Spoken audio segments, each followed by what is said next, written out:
วันนี้ต้องเรียนว่าสถานการณ์แพร่ระบาดของโควิด -19 ในพื้นที่จังหวัดเชียงใหม่ก็ยังไม่นิ่งนะครับเนื่องจากว่าเราพบผู้ติดเชื้อกระจัดกระจายไปหลายพื้นที่และที่สำคัญคือตัวเลขก็ยังขึ้นลงนะครับตัวเลขผู้ติดเชื้อเพราะฉะนั้นก็เป็นห่วงเป็นใยพี่น้องประชาชนที่จะต้องคอยดูแลตนเองให้ดีนะครับท่านผู้ฟังครับวันนี้จังหวัดเชียงใหม่เรามีเรื่องที่จะเรียนให้ท่านผู้ฟังพี่น้องชาวเชียงใหม่ได้ทราบถึงเรื่องของแนวทางการช่วยเหลือประชาชนในสถานการณ์แพร่ระบาดของโควิด -19 นะครับ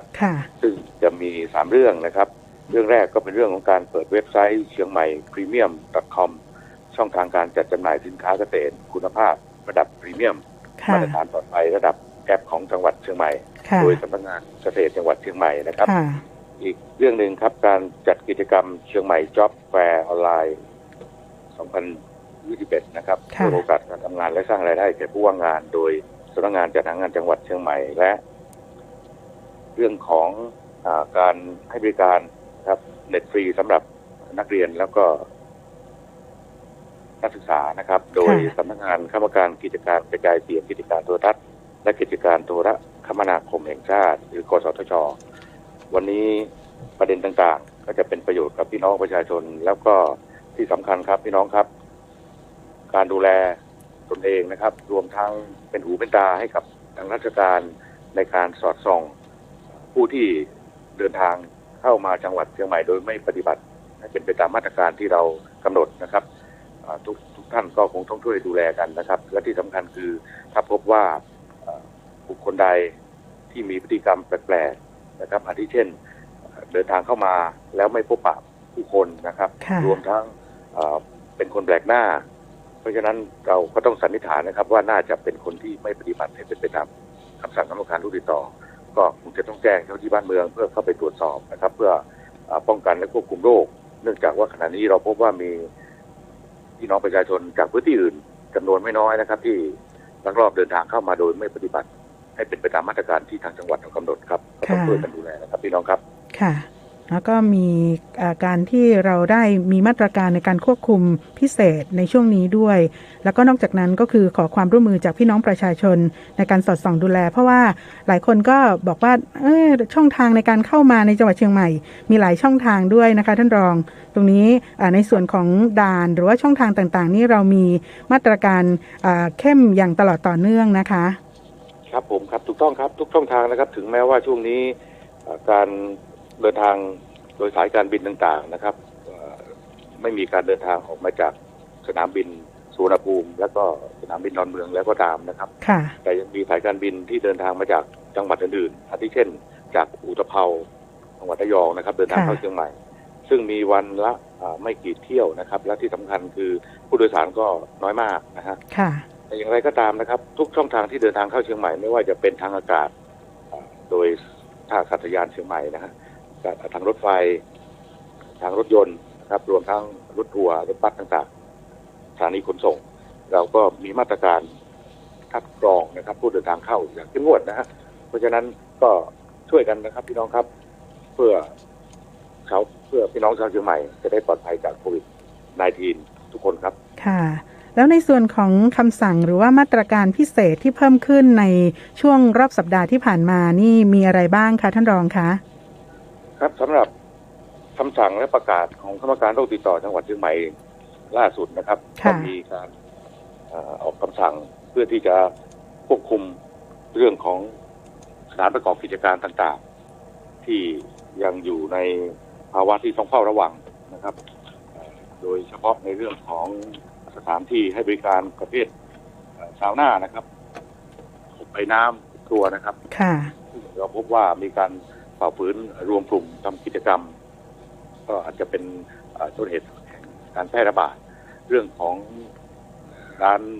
จำหน่ายอาหารเครื่องดื่มที่เขาเรียกว่าเป็นบ่อตกกุ้งนะครับซึ่งพบว่ามีการมั่วสุมกันดื่มเครื่องดื่มแอลกอฮอล์รวมทั้งอาจจะมีเรื่องของการพนันแฝงอยู่ในธุรกิจประเภทนี้ดังนั้นจึงมีความจำเป็นที่จะต้องสั่งปิดเป็นการชั่วคราวนะครับจนกว่าจะมีคำสั่งเปลี่ยนแปลงก็ขอฝากพี่น้องประชาชนช่วยกันสอดส่องดูแล ถ้าพบสิ่งใดที่ไม่ถูกไม่ควรนะครับก็ขอให้แจ้งทางราชการทันทีครับค่ะอีกคำสั่งหนึ่งนะคะที่นั่นก็คือเรื่องของมาตรการการใช้อาคารเรียนแล้วก็สถานที่ในการจัดการเรียนการสอนค่ะก็เริ่มตั้งแต่1ถึง31สิงหาคมตรงนี้ก็คือเหมือนคำสั่งต่อเนื่องจากฉบับก่อนนะคะท่านรองต้องครับถูกต้องครับเพราะว่าในขณะนี้เนี่ยเราพบการระบาดนะครับในกลุ่มของน้องๆนักเรียนนักศึกษาซึ่งเกิดจากการเรียนการสอนนะครับค่ะเพราะฉะนั้นมีความจำเป็นช่วงนี้ก็คงต้องจะหยุดการใช้อาคารสถานที่เพื่อการเรียนการสอนหรือที่เขาเรียกว่าออนไซต์นะก็ใช้วิธีการเรียนแบบออนไลน์ซึ่งทำให้ทั้งผู้ปกครองทั้งผู้เรียนผู้สอนนะครับได้เกิด distance คือห่างกันนะครับเพราะว่ามิฉะนั้นแล้วเนี่ยเราเป็นห่วงว่าจะแพร่ระบาดในจำนวนที่สูงเนื่องจากว่าการเรียนการสอนโดยใกล้ชิดนะครับเหมือนแบบเดิมๆที่เขาเรียกว่าออนไซต์เนี่ยเป็นสิ่งที่น่าห่วงใยโดยเฉพาะน้องๆนักเรียนนักศึกษาที่ยังอยู่ในกลุ่มของเยาวชนครับผู้ที่ยังเป็นนักเรียนค่ะครับค่ะแล้วก็นอกจากนั้นค่ะในส่วนอีกเรื่องหนึ่งที่หลายคนให้ความสนใจแล้วก็ติดตามกันก็คือโครงการรับคนเชียงใหม่ปิกบ้านค่ะท่านก็คือคนที่เขาเป็นผู้ป่วยติดเชื้อนะคะที่อยู่ในพื้นที่ต่างพื้นที่นะคะโดยเฉพาะพื้นที่ควบคุมสูงสุดค่ะตรงนี้ในส่วนของจังหวัดเชียงใหม่เรามีจำนวนของผู้ที่ขอกลับบ้านยังไงบ้างคะท่านรองคะครับจากการที่เราสนองรับโครงการรับพี่น้องชาวเชียงใหม่นะครับที่อยู่ในกรุงเทพรวมทั้งปริมณฑลแล้วก็จังหวัดที่อยู่ในพื้นที่ควบคุมเข้มงวดเราก็พบว่ามีพี่น้องประชาชนจำนวนหลายรายนะครับที่แจ้งความประสงค์เข้าในระบบเราก็ได้ประสานงานติดต่อแล้วก็ได้รับเข้าสู่โรงพยาบาลสนามมาดูแลกันเรียบร้อยนะครับซึ่งก็ยังเป็นจำนวนที่ไม่มากนะครับจำนวนที่ไม่มากเนื่องจากว่าพี่น้องประชาชนส่วนใหญ่แล้วเนี่ยก็ยังมีความเชื่อมั่นว่าในกรุงเทพมหานครก็ดีจังหวัดที่ตนเองอาศัยอยู่ก็ดีนะครับก็ยังมีศักยภาพเพียงพอที่จะดูแลครับเพราะฉะนั้นพี่น้องประชาชนชาวเชียงใหม่ก็ไม่ต้องเป็นห่วงนะครับแต่เชียงใหม่ก็มีความพร้อมที่จะรับคนเชียงใหม่นะครับที่ประสงค์ที่จะกลับมาดูแลรักษาอาการป่วยนะครับในพื้นที่จังหวัดเชียงใหม่โดยไม่มีขอบเขตจำกัดนะครับค่ะก็ถือว่าในตอนนี้ในส่วนของจังหวัดเชียงใหม่เองก็แล้วก็รวมถึงในส่วนของกระทรวงสาธารณสุขด้วยนะคะก็มีการขอความร่วมมือจากผู้ที่จะเดินทางกลับภูมิลำเนานะคะที่เจ็บป่วยก็คือปฏิบัติตามแนวทางของแต่ละจังหวัดเพื่อป้องกันการแพร่ระบาดของเชื้อด้วยนะคะซึ่งตรงนี้ถ้าหากว่าท่านมีความจำเป็นต้องกลับภูมิลำเนาก็คงจะต้องขอให้ประสานกับสำนักงานสาธารณสุขจังหวัดต่างๆนะคะอย่างเชียงใหม่ก็ต้องประสานกับสำนักงานสาธารณสุขจังหวัดเชียงใหม่เพื่อจะเตรียมความพร้อมแล้วก็อำนวยความสะดวกให้นะคะค่ะอีกเรื่องนึงค่ะท่านรองคะเกี่ยวกับเรื่องของการบูรณาการการทำงานร่วมกับอปท.หรือว่าองค์กรปกครองส่วนท้องถิ่นแล้วก็พื้นที่ค่ะตอนนี้ทางจังหวัดเชียงใหม่เรามีการดำเนินงานยังไงบ้างคะในส่วนของการทำงานร่วมกับองค์กรปกครองท้องถิ่นในพื้นที่รวมทั้งหน่วยงานอื่นๆนะครับเรียกว่ามีความเป็นหนึ่งเดียวนะครับมีความเป็นหนึ่งเดียวโดยเฉพาะองค์การบริหารส่วนจังหวัดก็ดีนะครับเทศบาลองค์การบริหารส่วนตำบลนะครับรวมทั้งหน่วยงานที่เกี่ยวข้องเรามีการจัดตั้งเป็นกลุ่มนะครับในการทำงานในระดับพื้นที่ตำบลหมู่บ้านนะครับในพื้นที่ของอำเภอพื้นที่ของจังหวัดโดยการนำของท่านผู้การจังหวัดท่านสิริฤทธิ์สงวนสัตย์ต้องเรียนว่า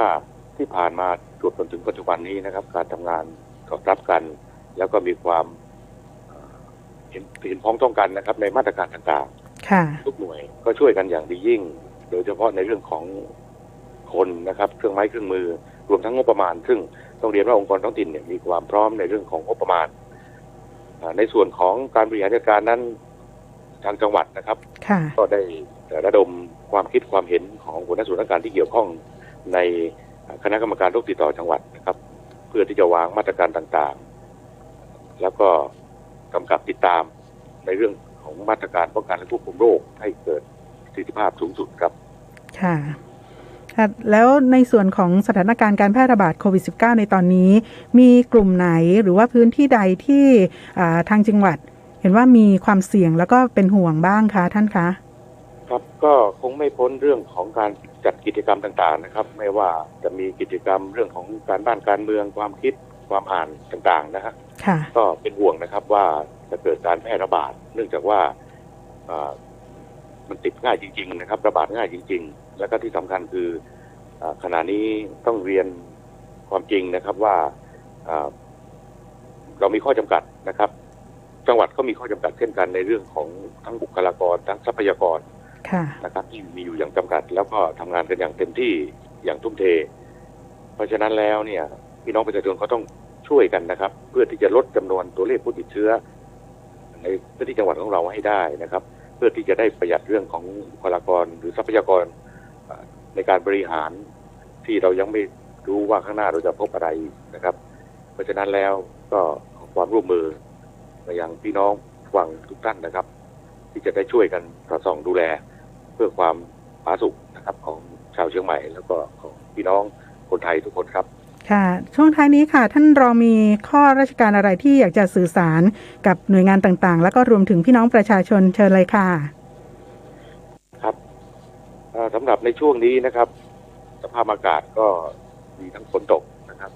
แล้วก็ถึงแม้ว่าช่วงนี้เราจะไม่มีปัญหาหมอกควันก็ตามแต่พี่น้องก็คงต้องระมัดระวังเรื่องสุขภาพนะครับในเรื่องของไข้เลือดออกในเรื่องของ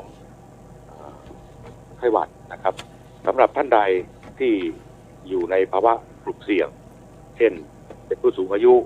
รวมทั้งมีโรคประจำตัวนะครับต้องระมัดระวังอย่างยิ่งยวดนะครับเพื่อให้ทุกท่านได้ปลอดภัยครับก็ขอให้สิ่งศักดิ์สิทธิ์ทั้งหลายได้คุ้มครองทุกท่านนะครับขอบคุณครับขอบคุณค่ะค่ะท่านรองผู้ว่าราชการจังหวัดเชียงใหม่นะคะท่านวีรพันธ์ดีอ่อนค่ะท่านก็ได้พูดคุยในประเด็นต่างๆสำคัญของจังหวัดเชียงใหม่นะคะที่เรานะคะก็มีการควบคุมสถานการณ์กันอยู่นะคะโดยเฉพาะเรื่องของการแพร่ระบาดของโควิด -19 นะคะแล้วก็แนวทางการช่วยเหลือพี่น้องประชาชนด้านอื่นๆด้วยนะคะสำหรับท่านที่อยากจะสอบถามเรื่องของข้อมูลเกี่ยวกับโควิด -19 วัคซีนโควิด -19 แล้วก็การเดินทางเข้าจังหวัดเชียงใหม่นะคะก็มีหมายเลขโทรศัพท์ให้นะคะ0981025783 0981028632 0848052121นะคะสอบถามได้ทุกวันค่ะตั้งแต่ 8:30 น.จนถึง 20:00 น.นะคะในช่วงต่อไปค่ะเราจะพูดคุยกับทางคุณมนชัย ณ ลำพูนนะคะผู้อำนวยการสำนักงานคณะกรรมการกิจการกระจายเสียงกิจการโทรทัศน์และกิจการโทรคมนาคมหรือว่ากสทช.เขต 32 เชียงใหม่นะคะซึ่งท่านจะมาพูดถึงเรื่องของการสนับสนุนการสนับสนุนเรื่องของแพ็กเกจอินเทอร์เน็ตนะคะให้กับนักเรียนในการเรียนการสอนซึ่งตอนนี้เด็กๆนะคะก็เรียนออนไลน์คุณครูก็สอนออนไลน์นะคะดังนั้นตัวนี้ค่ะก็จะเป็นประโยชน์อย่างยิ่งต่อทั้งผู้ปกครองนักเรียนแล้วก็คุณครูด้วยนะคะค่ะต้อนรับคุณมนชัย ณ ลำพูนค่ะสวัสดีค่ะผอ.ค่ะสวัสดีครับค่ะตอนนี้หลายคนสนใจมากเลยค่ะเพราะว่าน้องๆเองนะคะแล้วก็โรงเรียนต่างๆเนี่ยก็ให้มีการเรียนการสอนแบบออนไลน์นะคะซึ่งตรงนี้ในส่วนของกสทช.เห็นว่ามีการสนับสนุนเรื่องของแพ็กเกจอินเทอร์เน็ตนะคะสำหรับการเรียนการสอนออนไลน์ด้วยรายละเอียดเป็นยังไงบ้างคะผอ.คะครับขออนุญาตนิดหนึ่งนะฮะคณะลำพูนพสทช.ภาค 3นะฮะเราตั้งที่เชียงใหม่ก็มีหน้าที่ในการดูแล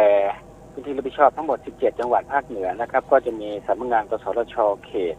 ที่ต้องกับดูแลก็คือเขต31อยู่ที่ลำปางนะครับเขต32อยู่ที่ลำพูนเขต33พิษณุโลกเขต34เชียงรายเขต35นครสวรรค์นะครับก็วันนี้จะขออนุญาตมานำเรียนรายละเอียดกับเรื่องการช่วยเหลือสนับสนุนของสำนักงานกสทช.และกสทช.นะครับในเรื่องการจัดให้มีแพ็กเกจอินเทอร์เน็ตนะครับสำหรับนักเรียนระดับอนุบาลประถมศึกษาและมัธยมศึกษานี่คือสังกัดสปท.นะครับแล้วก็ใน ส่วนของนักเรียนระดับปวชสังกัดกรมอาชีวะนะครับ แล้วก็การศึกษานอกเรียนก็คือกศน.นะครับคือทั้งหมดเนี่ยก็เป็นโรงเรียนภายใต้สังกัดกระทรวงศึกษาธิการนะครับที่มีการเรียนการสอนในระบบออนไลน์นะครับซึ่งทางกสทช.ก็ได้มีมตินะครับสนับสนุนช่วยเหลือนะครับภายในกรอบวงเงิน 1,200 ล้านบาทเนี่ยนะครับเป็นระยะเวลาไม่เกิน2 เดือนนะครับสำหรับภาคการศึกษาต้นของปีนี้คือตั้งแต่วันที่15 สิงหานะครับจนถึงสิงหาคมจนถึง15 ตุลาคม 2564นะครับโดยจะแบ่งเป็นใน2 ส่วนนะครับสำหรับน้องนักเรียนที่เรียนผ่านอินเทอร์เน็ตนะครับอันที่1ก็คือโดยใช้อินเทอร์เน็ตมือถือนะครับในการเรียนอาจจะเป็นโทรศัพท์เคลื่อนที่หรือว่าแท็บเล็ตนะครับอันนี้ทางกสทช.ก็สนับสนุนนะครับโดยการประสานงานนะครับกับทางผู้ประกอบการโทรศัพท์เคลื่อนที่ทุกรายแล้วนะครับให้ใช้งานได้ไม่จำกัดสำหรับน้องๆเรียนนะครับที่ใช้สำหรับการเข้าใช้แอปพลิเคชันเพื่อการเรียนได้แก่อย่างเช่นได้แก่เลยนะครับ Microsoft Teams Google Meet Zoom Cisco Meeting WebEx แล้วก็ LINE Chat นี้ไม่รวม LINE TV นะครับนะครับตัวนี้ก็สามารถที่จะใช้ได้โดยไม่จำกัดนะครับเพราะว่าหลายท่านหลายน้องๆหลายคนเนี่ยจะใช้ซิมแบบที่มันไม่ใช่อันลิมิตนะซึ่งอาจจะมีใช้ไปเรื่อยๆแล้วมันก็ให้เติมจำนวนต้องให้เติมนอกจากนี้นะครับใช้ไม่อั้นในแอปดังกล่าวแล้วนะครับก็จะมีให้ใช้งานก็อีก2 จิกในแอปอื่นๆที่เกี่ยวข้องเพิ่มเติมเข้าไปนี่ในส่วนของอินเทอร์เน็ตมือถือนะครับอีกส่วนหนึ่งเนี่ยก็คือการน้องบางคนจะเลือกใช้งานอินเทอร์เน็ตในบ้านนะครับเขาเรียกว่าฟิกซ์บรอดแบนด์นะกสทช.ก็สนับสนุนช่วยเหลือค่าอินเทอร์เน็ตในส่วนนี้อีก79 บาทต่อรอบบินเป็นเวลา2 รอบบินนะครับนี่คือโดยหลักๆนะฮะก็เป็น2 รอบบินก็คือสิงหากันยาในช่วง2 เดือนนะ15 สิงหาถึง15 ตุลานะครับค่ะยาวไปถึง15 ตุลาคม 2564 นี้นะคะครับค่ะและในเรื่องของโทรศัพท์อะไรต่างๆก็สามารถสนับสนุนได้ด้วยใช่ไหมคะในแพ็กเกจเหล่านี้ในแพ็กเกจจริงที่สำนักงานกสทช.และกสทช.สนับสนุนมีทั้งหมดจริงๆเรื่องใหญ่ๆมี4 เรื่องนี่คือเรื่องที่เป็นเรื่องเดียวเรื่องการสนับสนุนแพ็กเกจอินเทอร์เน็ตสำหรับนักเรียนศึกษาอันนี้นะคะอันนี้มีรายละเอียดอะไรที่จะเพิ่มเติมอีกไหมคะในส่วนของนักเรียนนักศึกษาเพราะว่าผู้ปกครองหลายคนก็ฝากมาบอกว่าอยากจะให้สนับสนุนเพราะว่าผู้ปกครองก็รับภาระเยอะอยู่เหมือนกันอย่างเงี้ยค่ะในส่วนเรื่องที่1เนี่ยนะครับก็ยังเป็นเรื่องการสนับสนุนเรื่องค่าใช้จ่ายตัวนี้อยู่และให้การสนับสนุนเรื่องการใช้อินเทอร์เน็ตฟรีผ่านโทรศัพท์เคลื่อนที่แล้วก็79 บาทถ้าใช้อินเทอร์เน็ตบ้านเนี่ยนะครับแต่ยังไม่มีเรื่องของการสนับสนุนอุปกรณ์นะครับตอนนี้ตัวอุปกรณ์นี่ก็จะเป็นในส่วนของกสทช.จะสนับสนุนไปให้กับหน่วยงานที่มีหน้าที่บริหารจัดการแล้วก็ดูแลคนไข้ในช่วงภาวะเศรษฐกิจนะเรื่องโควิดนี่นะครับค่ะถ้าเป็นแพ็กเกจที่1อินเทอร์เน็ตก็เป็นสำหรับนักเรียนนะคะในช่วงเวลา2 เดือนก็คือ15 สิงหาคมจนถึง15 ตุลาคม 2564 นี้นะคะค่ะแพ็กเกจนี้เพียงพอนะคะท่านคะสำหรับที่จะใช้ในการเรียนการสอนออนไลน์ค่ะในระยะ2 เดือนเนี่ยนะครับก็เป็นแพ็กเกจที่ฟรีไม่จำกัดไม่จำกัด2 เดือนนะฮะซึ่งก็ต้องดูนโยบายต่อไปถ้าครบ2 เดือนแล้วจะเป็นยังไงนะครับนี่คือเป็นเรื่องของระดับนโยบายแล้วครับค่ะก็ต้องติดตามกันต่อไปนะคะค่ะในส่วนของแพ็กเกจอื่นๆของที่ทางกสทช.มีส่วนในการสนับสนุนเพื่อลดความเดือดร้อนบรรเทาความเดือดร้อนของพี่น้องประชาชนค่ะเชิญค่ะ ครับในเรื่องที่สองนะครับก็ประชาชนก็สามารถจะโทรฟรีไม่มีค่าใช้จ่ายนะครับเมื่อโทรเข้าหมายเลขโทรศัพท์แบบ4 หลักนะครับก็เป็นหมายเลขโทรศัพท์ของหน่วยงานที่มีหน้าที่เกี่ยวกับบริหารจัดการดูแลเรื่องโควิดนี่นะครับเช่นหมายเลข1330ของสปสชนะครับ1323กรมสุขภาพจิต1422กรมคุมโรคนะครับ1646ศูนย์บริการการแพทย์ฉุกเฉินนะครับแล้วก็1668กรมการแพทย์169สถาบันการแพทย์ฉุกเฉินแห่งชาติแล้วก็1506สำนักงานการสังคม1138กรมการสื่อสารทหารกองบัญชาการทัพไทยนะครับซึ่งก็เปิดให้ประชาชนได้ติดต่อในเรื่องสถานการณ์แพร่ระบาดของเชื้อไวรัสเนี่ยนะครับเข้าไปที่หน่วยงานของรัฐนะครับอันนี้คือเรื่องที่2นะครับในเรื่องที่3เนี่ยก็มีการสนับสนุนให้มีการโทรคมนาคมอุปกรณ์สื่อสารนะครับแล้วก็อุปกรณ์ที่จำเป็นเพื่อรองรับการบริหารจัดการและดูแลผู้ติดเชื้อนะครับที่แยกกักตัวที่บ้านเขาเรียกว่า Home Isolation นะแล้วก็กักตัวชุมชนหรือว่า Community Isolation ซึ่งโดยปกติแล้วก็จะต้องมีการสื่อสารระหว่างแพทย์บุคลากรการแพทย์กับผู้ป่วยโดยทางวิดีโอคอนเฟอเรนซ์ใช่ไหมครับแล้ววิดีโอคอลเนี่ยเป็นหลักรวมถึงมีช่องทางติดต่อกรณีฉุกเฉินนะครับโดยจะมีการสนับสนุนเรื่องของเครื่องคอมพิวเตอร์แท็บเล็ตเครื่องโทรศัพท์เคลื่อนที่รวมถึงค่าบริการสับพื้นที่สำหรับเจ้าหน้าที่และผู้ป่วยที่อยู่ในโครงการในส่วนนี้ก็เป็นการดำเนินการติดต่อโดยตรงระหว่างสำนักงานสทชส่วนกลางนะครับกับทางกระทรวงสาธารณสุขนะครับอันนี้คือเรื่องที่3นะเรื่องสุดท้ายนี่ก็เป็นการสนับสนุนการส่งข้อความสั้นหรือ SMS นะครับให้กับหน่วยงานของรัฐบุคคลทางการแพทย์นะครับที่ต้องดำเนินการแจ้งประชาชนทราบเกี่ยวกับเรื่องวัคซีนการรักษามาตรการต่างๆกับโควิด-19 ตัวนี้ก็เป็นการดำเนินการที่ส่วนกลางเช่นกันนะครับสำนักงานสทชก็จะติดต่อโดยตรงกับทางกระทรวงสาธารณสุขซึ่งกระทรวงสาธารณสุขก็คงจะมีการประสานงานภายในกับหน่วยงานเกี่ยวข้องกับโควิดต่อไปนะครับค่ะนะคะก็เป็นเรื่องใหญ่ๆนะคะที่เกี่ยวเนื่องกับเรื่องของการควบคุมเรื่องของการแก้ไขสถานการณ์เกี่ยวกับเรื่องของโควิด -19 นะคะทีนี้กลับมาเกี่ยวกับเรื่องของแพ็กเกจอินเทอร์เน็ตสำหรับนักเรียนนะคะท่านก็คือว่าในส่วนของการที่จะขอรับการช่วยเหลือหรือว่าสนับสนุนตรงนี้ครับกระบวนการเป็นอย่างนี้นะครับตอนนี้สำนักงานสทชก็ได้มีหนังสือไปถึงทางสำนักกระทรวงศึกษาธิการแล้วนะครับหลังจากนั้นทางกระทรวงศึกษาธิการนี่ก็จะได้มีการแจ้งไปที่โรงเรียนในสังกัดทั้งหมดเลยนะครับและโรงเรียนในสังกัดก็สามารถที่จะดาวน์โหลดแบบฟอร์มหรือว่าคำร้องในหน้าเว็บของสำนักงานสทชได้ครับมีการกรอกอะไรเรียบร้อยแล้วก็ส่งกลับไปที่สำนักงานสทชสำนักงานสทชก็จะได้ประสานกับทางโอเปอเรเตอร์อีกทีหนึ่งนะครับซึ่ง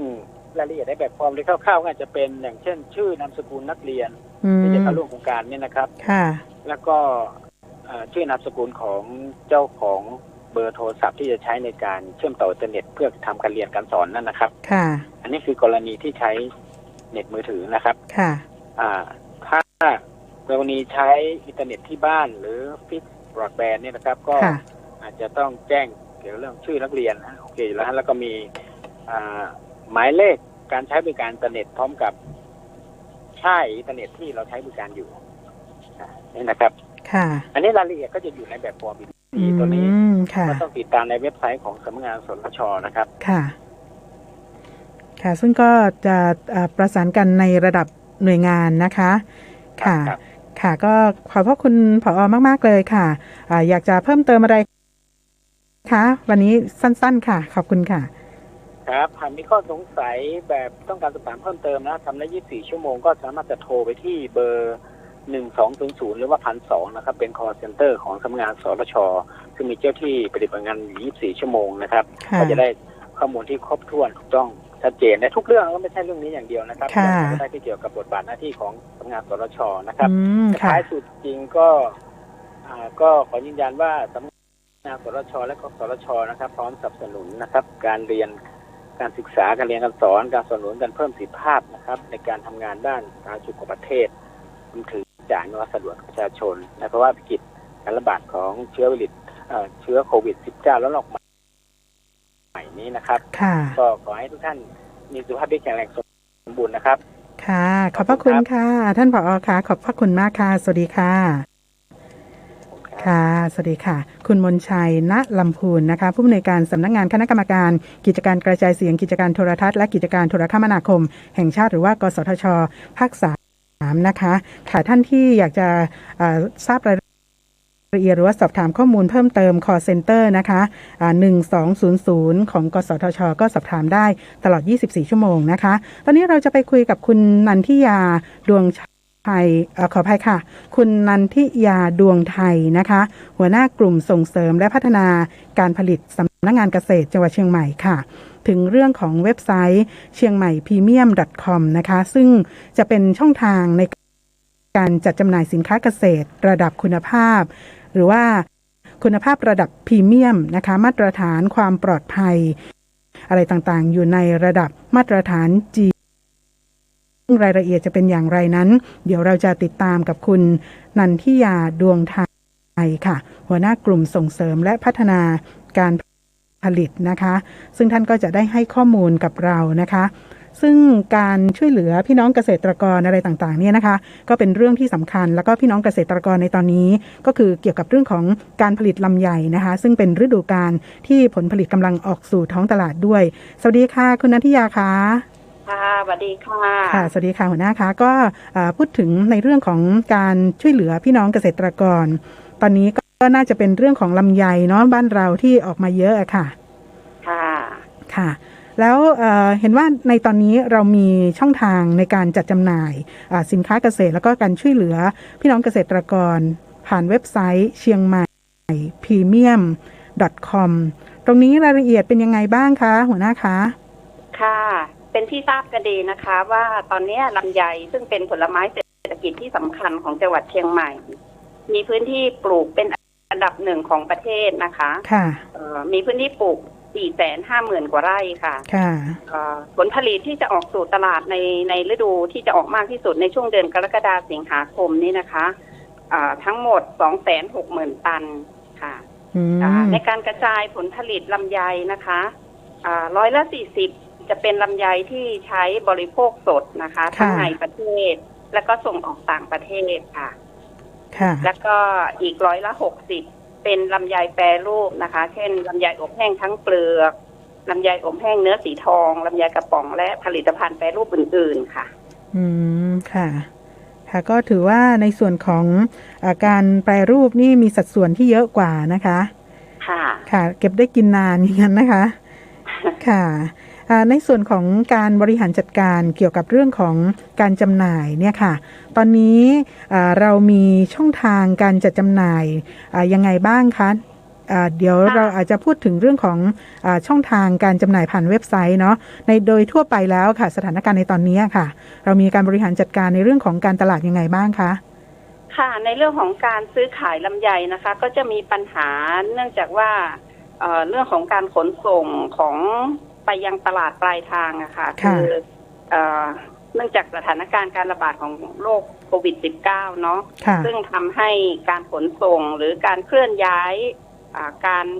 แรงงานที่ทำการเก็บเกี่ยวก็จะมีปัญหาตามไปด้วยทำให้สถานการณ์การซื้อขายลำไยไม่เป็นไปตามปกติที่เป็นกลไกของตลาดค่ะดังนั้นเราก็เลยต้องมีการบริหารจัดการที่เรียกว่าสามารถที่จะช่วยเหลือพี่น้องเกษตรกรแล้วก็มีช่องทางในการจำหน่ายมากขึ้นนะคะเลยนำมาสู่เรื่องของเว็บไซต์เชียงใหม่ premium.com ค่ะหลายคนก็สนใจมากเลยว่าแล้วเกษตรกรจะเข้าร่วมโครงการนี้ได้ยังไงบ้างคะค่ะเว็บไซต์เชียงใหม่ premium.com นะคะเป็นการบรรเทาความเดือดร้อนของเกษตรกรที่ผลิตลำไยออกมาแล้วไม่ได้ขายตามปกติของกลไกตลาดนะคะโดยจังหวัดเชียงใหม่ค่ะสำนักงานเกษตรจังหวัดเชียงใหม่ร่วมกับมหาวิทยาลัยแม่โจ้ได้ร่วมกันจัดทำโครงการเพิ่มประสิทธิภาพการจัดการโซ่อุปทานผลผลิตทางการเกษตรเพื่อบริหารจัดการสินค้าเกษตรโดยใช้วิธีสื่อสารโดยตรงกับผู้บริโภคประชาสัมพันธ์และรณรงค์การบริโภคลำไยสด ผ่านสื่อสังคมออนไลน์นะคะ เดิมทีก็จะมี Facebook มี LINE นะคะแต่ตอนนี้เราเพิ่มช่องทางอีกช่องทางหนึ่งก็คือเว็บไซต์เชียงใหม่พรีเมียม .com ค่ะก็เป็นช่องทางการจัดจำหน่ายสินค้าในระบบตลาดออนไลน์ที่มีคุณภาพระดับพรีเมียมมีมาตรฐานปลอดภัยระดับ GAP ค่ะโอ้ฮะก็หลายๆอย่างเลยนะคะที่เป็นสินค้าที่จะต้องได้มาตรฐานอย่างดีเยี่ยมเลยนะคะคือทั้งสินค้าคุณภาพแล้วก็สินค้าที่มีมาตรฐานความปลอดภัยด้วยใช่ค่ะค่ะแล้วในช่องทางสำหรับพี่น้องประชาชนที่อยากจะมาอุดหนุนหรือว่าพี่น้องเกษตรกรที่จะเข้ามาในระบบของการจำหน่ายผ่านเชียงใหม่ premium.com นี่จะต้อง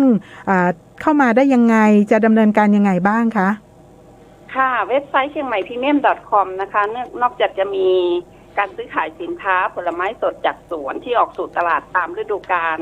ผลิตภัณฑ์แปรรูปแล้วนะคะยังมีสินค้าที่แนะนำอื่นๆที่จะออกสู่ตลาดตามฤดูกาลที่จะเป็นสินค้าหลักของทางจังหวัดเชียงใหม่นะคะก็ยังมีข้อมูลเกี่ยวกับโครงการเป็นข้อมูลของเกษตรกรกลุ่มเกษตรกรแปลงใหญ่ยังสมาร์ทฟาร์มเมอร์ยังสมาร์ทแล้วก็สมาร์ทฟาร์มเมอร์วิสาหกิจชุมชนที่ทำการผลิตแล้วสินค้าอยู่ในระดับพรีเมียมสามารถที่จะนำเข้าสู่เว็บไซต์เชียงใหม่ premium.com ได้ค่ะค่ะนะคะก็เป็นช่องทางนะคะในการที่เราจะเข้าถึงการคาดหมายนะคะหรือว่าการเขาเรียกว่าการคาดหมายนะความคาดหวังของโครงการนะคะเรามีความคาดหวังยังไงบ้างคะท่านหัวหน้าคะค่ะคาดหวังไว้ว่าก็จะเป็นอีกช่องทางหนึ่งนะคะที่ระบายสินค้าโดยเฉพาะลำไยซึ่งผลิตในฤดูแล้วก็ออกสู่ตลาดพร้อมกันในปริมาณมากออกจากแหล่งผลิตเพื่อไปสู่ผู้บริโภคซึ่งบางจังหวัดบางที่เขายังไม่สามารถที่จะหาซื้อลำไยคุณภาพระดับพรีเมียมหรือลำไยที่มีคุณภาพในระดับ GAP รับประทานก็คืออยากจะให้เป็นส่วนหนึ่งที่นำผลไม้ที่มีคุณภาพสู่ผู้บริโภคปลายทางค่ะแล้วก็รณรงค์และรณรงค์การบริโภคสินค้าเกษตรภายในประเทศให้มากขึ้นค่ะค่ะขั้นตอนการเข้าถึงในส่วนของเว็บไซต์แล้วก็การสั่งซื้อรวมถึงการจ่ายเงินค่ะในลำดับของการดำเนินการเข้าไปเนี่ยมีความยุ่งยากไหมคะง่ายๆค่ะง่ายมากเลยค่ะเพียงเข้าไปในเว็บไซต์นะคะก็จะมีร้านไลน์ช็อปนะคะของกลุ่มแปลงใหญ่หลายๆกลุ่มนะคะซึ่งตอนนี้ก็จะทยอยลงให้เลือกชมนะคะก็จะส่วนใหญ่แล้วจะเป็นสินค้าลำไยสดกับผลิตภัณฑ์แปรรูปลำไยก่อนค่ะหลังจากเลือกร้านได้แล้วทำการสั่งซื้อเลยค่ะสั่งซื้อแจ้งที่อยู่ปลายทางนะคะที่จะส่งแล้วก็ทำการโอนเงินและแนบสลิปโอนเงินเสร็จเรียบร้อยแล้วค่ะรอรับสินค้าได้เลยค่ะค่ะเกี่ยวกับเรื่องของการถ้าหากว่าเข้าไปถึงในเว็บไซต์ www.chiangmai.premium.com แล้วนักช็อปทั้งหลายโดยเฉพาะนักช็อปออนไลน์ก็คงจะเรียกว่าเข้าไปอย่างสะดวกสบายมากเลยเนาะใช่ค่ะค่ะหัวหน้ามีอะไรที่อยากจะเพิ่มเติมหรือว่าฝากถึงพี่น้องประชาชนแล้วก็พี่น้องเกษตรกรสื่อสารในช่วงนี้ได้เลยนะคะค่ะในส่วนของพี่น้องเกษตรกรนะคะก็เป็นกำลังใจให้ค่ะเนื่องจากว่าวิกฤตของสถานการณ์การระบาดของโรคโควิด -19 นะคะส่งผลกระทบรุนแรงมากต่อการตลาดของลำไยค่ะซึ่งเดิมทีเราจะส่งสินค้าทั้งสดทั้งแปรรูปนะคะออกไปสู่ตลาดต่างประเทศนะคะซึ่งตอนนี้ก็ทำให้ชะลอเนื่องจากว่ามาตรการการป้องกันการแพร่เชื้อของแต่ละประเทศมีความเข้มข้นนะคะก็ทำให้สินค้าที่รอการจำหน่ายอยู่คงเหลือในประเทศค่อนข้างเยอะนะคะก็ฝากประชาสัมพันธ์ให้กับประชาชนทั่วไปนะคะช่วยอุดหนุนสินค้าเกษตรที่ผลิตภายในประเทศนะคะแล้วก็เป็นการช่วยเกษตรกรที่ประสบผล ประสบผลกระทบกับการแพร่เชื้อโควิด -19 ด้วยค่ะให้เขาสามารถขายสินค้าได้ในราคาที่เป็นธรรมแล้วก็สามารถมีรายได้เพื่อที่จะได้เอาไปลงทุนทำลำไยทำผลิตภัณฑ์สินค้าเกษตรต่างอื่นๆได้อีกค่ะค่ะขอบพระคุณค่ะหัวหน้าคะขอบพระคุณค่ะคุณนันทิยาดวงไทยนะคะหัวหน้ากลุ่มส่งเสริมและพัฒนาการผลิตนะคะเกี่ยวกับเรื่องของการเปิดเว็บไซต์เชียงใหม่ premium.com นะคะช่องทางการจัดจำหน่ายสินค้าเกษตรคุณภาพพรีเมียมนะคะซึ่งตอนนี้ก็คือลำไยนั่นเองนะคะค่ะก็อยากเชิญชวนพี่น้องประชาชนนะคะได้อุดหนุนพี่น้องเกษตรกรนะคะซึ่งสินค้าเป็นระดับพรีเมียม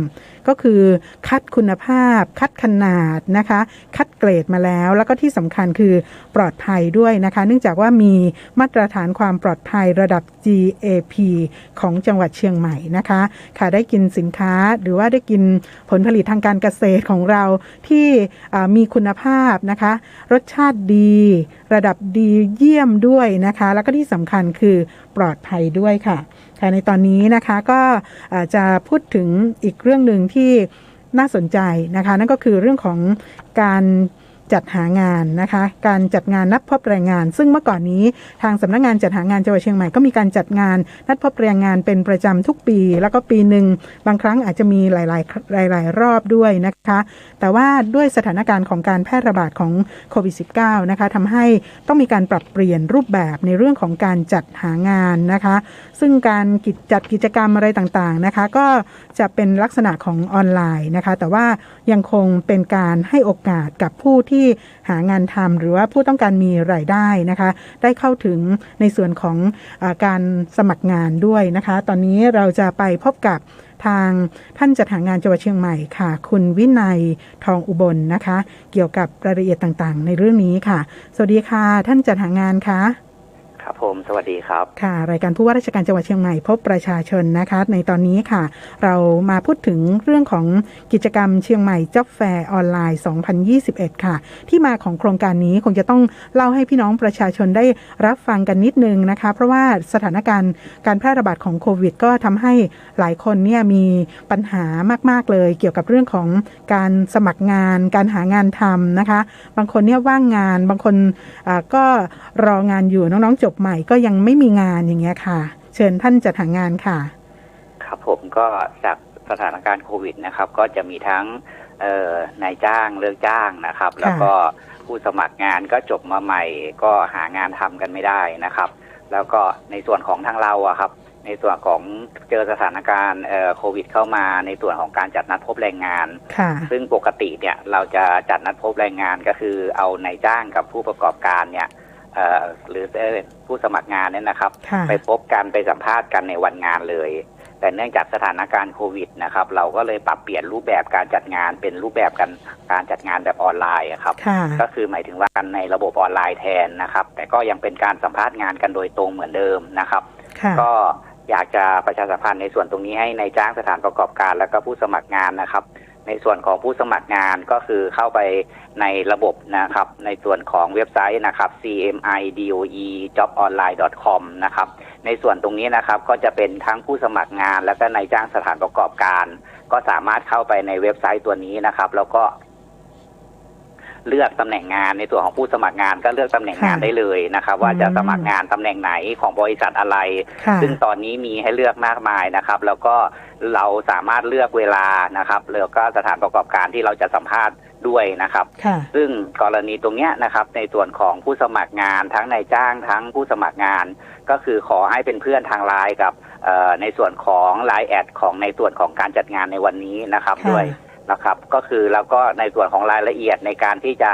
วันเวลาในการนัดสัมภาษณ์ยังไงนะครับก็ในส่วนของระบบเนี่ยนะครับก็จะส่งไปให้ในส่วนของในผู้สมัครงานนะครับก็ที่จะว่าวันเวลาที่จะเข้าไปสมัครงานซึ่งเราใช้ระบบ Zoom Meeting นะครับก็คือผู้สมัครงานกับนายจ้างเข้ามาในระบบแล้วก็สัมภาษณ์งานในห้องซึ่งห้องเนี้ยเราจะแยกห้องออกไปเป็นห้องของนายจ้างนะครับก็ผู้สมัครงานก็จะเข้าไปสัมภาษณ์กับนายจ้างทีละคนก็เหมือนกับสมัครงานหรือสัมภาษณ์งานกับนายจ้างตามที่เราจัดงานนัดพบแรงงานนั่นแหละครับแต่ทีนี้ในส่วนตรงนี้ก็จะเป็นลักษณะที่จะเข้าไปในระบบ Zoom แทนครับ ก็ตรงในส่วนตรงนี้นะครับก็เราจะจัดอยู่2วันที่6กับที่7นะครับก็มีสมัครงานมีตำแหน่งงานเข้ามาแล้วทีนี้ก็อยากฝากนายจ้างสถานประกอบการแล้วก็ผู้สมัครงานนิดนึงในส่วนของตรงนี้นะครับโดยเฉพาะผู้สมัครงานให้ดาวน์โหลดแอปพลิเคชันในส่วนของ Zoom Meeting ด้วยนะครับแล้วก็เซตระบบตามคู่มือในเว็บไซต์ของเรานะครับว่าจะต้องเซตยังไงแล้วก็ถึงเวลาเนี่ยใกล้ถึงเวลาเราจะส่งเมสเสจไปทางไลน์ให้ผู้สมัครงานว่าตอนนี้ถึงเวลาที่จะเข้าไปสัมภาษณ์งานกับบริษัทแล้วนะอย่างนี้นะครับก็ถึงเวลาก็กดเข้าไปเลยพอกดเข้าไปทางเรารับเราก็จะส่งไปในห้องของบริษัทที่ผู้สมัครงานเลือกไว้ว่าจะสามารถจะสมัครงานหรือสัมภาษณ์งานกับบริษัทไหนอย่างเงี้ยนะครับโดยส่วนของนายจ้างสถานประกอบการก็จะอยู่ในห้องซูมตรงนั้นรอสัมภาษณ์อยู่แล้วครับผมในส่วนตรงนี้ก็คือจะเป็นรูปแบบใหม่ในการจัดนับโพสออนไลน์ของเราซึ่งหลังจากวันที่6ที่7แล้วนะครับในส่วนตรงนี้นะครับแอปพลิเคชันในส่วนตรงนี้หรือในส่วนของเว็บไซต์ตัวนี้นะครับก็จะเป็นช่องทางให้ในจ้างสถานประกอบการและผู้ต้องการหางานทำก็สามารถที่จะนัดสัมภาษณ์งานกันโดยตรงเองโดยที่ไม่ผ่านทางเราก็ได้แต่ในส่วนของรูปแบบของไลน์ที่จะนัดสัมภาษณ์อะไรของนายจ้างเนี่ยนะครับตรงนี้เรายังให้บริการอยู่นะครับค่ะก็สามารถที่จะใช้บริการผ่านสำนักงานจัดหางานจังหวัดเชียงใหม่ได้นะคะใช่ครับจะคงไว้ให้นะคะเป็นระบบออนไลน์ต่อไปใช่ครับก็คือตำแหน่งงานถ้ากรณีที่นายจ้างยังต้องการยังคงอยู่นะครับในส่วนตรงนี้ก็ยังสามารถที่จะสมัครงานและสัมภาษณ์งานกันโดยตรงหมายถึงว่าจะไปสัมภาษณ์ที่บริษัทหรือจะนัดผ่านระบบซูมอย่างเงี้ยนะครับก็สามารถที่จะดำเนินการต่อไปได้แต่วันที่6ที่7เนี่ยนะครับก็คือหมายถึงว่าทุกบริษัทเลยประมาณ30กว่าบริษัทก็จะมานั่งให้สัมภาษณ์ผู้สมัครงานโดยตรงตรงนั้นเลยครับผมค่ะก็เหมือนกับที่เราจัดงานนัดพบแรงงานทั่วไปนะคะก็แต่ว่ารอกันในบนออนไลน์นะคะใช่ครับค่ะในส่วนของการเตรียมตัวเนี่ยค่ะหลายคนบอกว่าเวลาเราไปสมัครงานการแต่งเนื้อแต่งตัวการเตรียมเอกสารอะไรต่างๆเราจะต้องเตรียมอะไรบ้างก็จะมีการบอกกันไว้อย่างเงี้ยนะคะ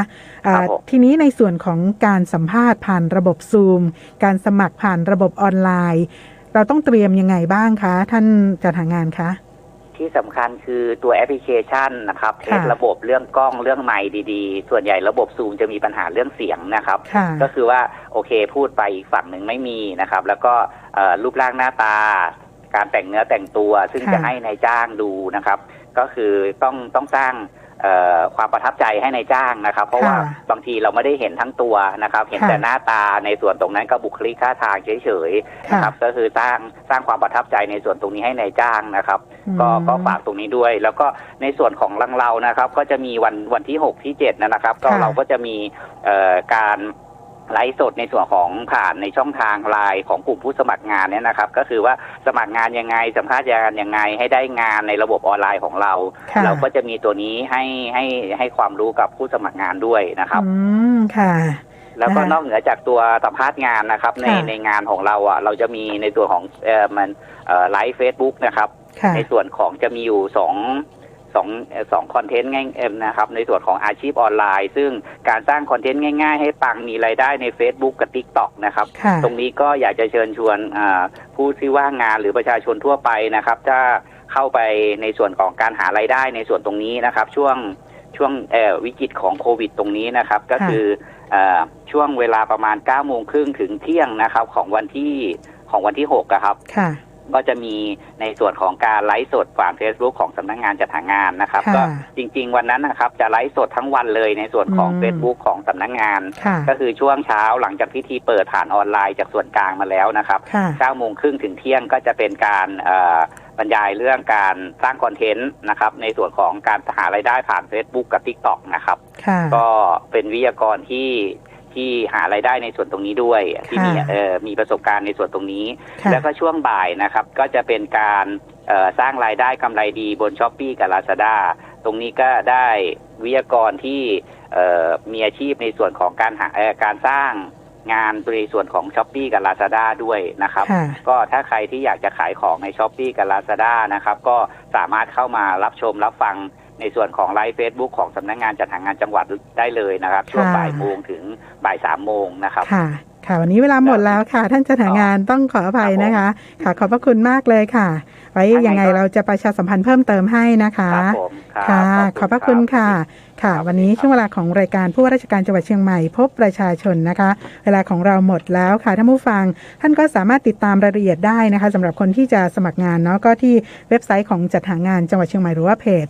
จัดหางานจังหวัดเชียงใหม่นะคะก็สามารถที่จะติดตามรายละเอียดกันต่อไปได้นะคะวันนี้ช่วงเวลาของรายการผู้ว่าราชการจังหวัดเชียงใหม่พบประชาชนเวลาหมดแล้วค่ะดิฉันเดือนนิตาผู้ดำเนินรายการลาไปก่อนนะคะสวัสดีค่ะ